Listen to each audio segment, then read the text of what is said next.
Hey everyone. Today, I'm going to show you how to transfer your USDT from SafePal to Binance in just 2 minutes. First things first, make sure you've got your SafePal wallet and Binance account ready. And of course, double check your seed phrase is secure. Your seed phrase is crucial for wallet recovery, so keep it safe. Alright, let's dive in. Open your SafePal app and log in. Tap on the Assets tab and find your USDT. Select it and then hit Send. Now you need your Binance deposit address. Head over to your Binance app, log in, and tap on Wallet. Find USDT and tap Deposit. Make sure you select the correct network, usually ERC20, then copy the deposit address.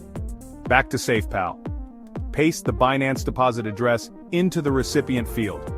Enter the amount of USDT you want to transfer. Double-check everything, especially the address, and tap Next.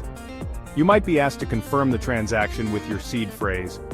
Input the necessary information, and once you're sure everything's correct, hit Send. The transaction might take a few minutes to process. You can track it in the History tab on SafePal. And there you go.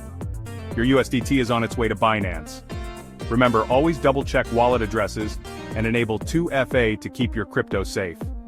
If you found this quick guide helpful, hit that like button and subscribe for more crypto tips and tricks. See you in the next video.